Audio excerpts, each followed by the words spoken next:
Datuk? Baik, apa yang saya boleh pesankan kepada masyarakat pertama sekali apabila kita melakukan satu kesalahan, undang-undang akan mengambil tempatnya, ya. Seseorang itu akan diadili mengikut prinsip undang-undang yang terpakai di negara kita. Dan percayalah, sistem kehakiman di Malaysia ini adalah satu sistem kehakiman yang agak utuh, yang boleh kita sandarkan, boleh kita percaya. Dan di samping itu, dia juga melibatkan tempoh rayuan yang mereka ada dua kali ruang untuk merayu. Jadi untuk kita mengatakan bahawa kita tidak patut hormat ke ataupun kita patut terima dan sebagainya terhadap keputusan mahkamah, pada asasnya apabila mahkamah telah membuat satu keputusan untuk mensabit dan menjatuhkan hukuman, memang kita masyarakat perlu hormat atas keputusan mahkamah, kerana kita percaya segala keputusan yang dibuat adalah berdasarkan kepada fakta dan juga undang-undang yang terpakai.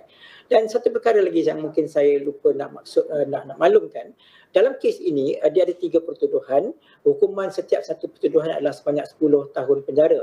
Tetapi disebabkan oleh kesalahan ini adalah berlaku dalam satu transaksi yang sama ataupun elemen-elemennya hampir berkaitan antara satu sama lain, maka mahkamah telah menjatuhkan hukuman 10 tahun penjara pada setiap satu pertuduhan, tetapi berjalan serentak. Maksud berjalan serentak tersebut, daripada 30, kalau nak campurkan 30 pertuduhan, beliau hanya perlu menjalani hukuman sebanyak 10 tahun penjara sahaja, disebabkan oleh hukuman berjalan secara serentak.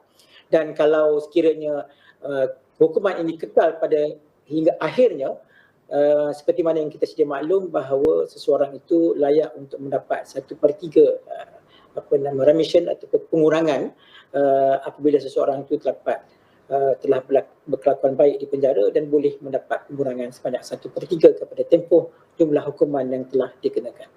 Dan juga Datuk, akhir sekali, bagaimana Datuk melihat kes-kes yang melibatkan kes-kes berprofil tinggi ini untuk kita set precedence ataupun benchmark, terutamanya untuk kes-kes pendakwaan yang melibatkan rasuah di Malaysia ini, Datuk?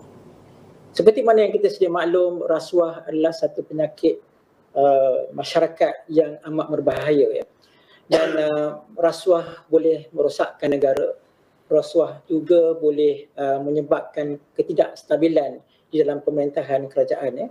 Jadi disebabkan itu, apabila seseorang telah didakwa di mahkamah yang melibatkan mereka yang mempunyai kuasa dan mempunyai authority untuk melakukan sesuatu, dan apabila tuduhan telah dibuat dan akhirnya hukuman dan juga sabitan telah dilaksanakan, ini bermakna masyarakat kena faham bahawa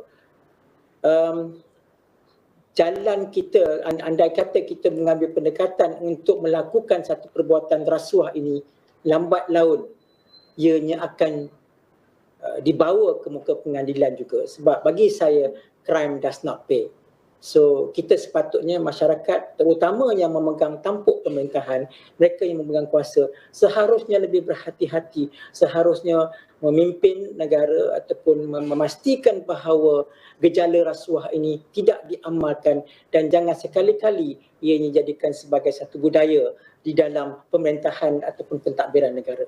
Itu apa yang dapat saya pesankan, dan saya harapkan saya sebagai salah seorang daripada masyarakat rakyat Malaysia ini, saya mahukan sebuah negara yang bebas daripada rasuah. But of course, bukan senang kita nak menghapuskan rasuah, namun kita perlu mulakan daripada sekarang bahawa rasuah ini perlu kita sama-sama tangani, sama ada masyarakat, sistem keadilan negara dan juga mahkamah.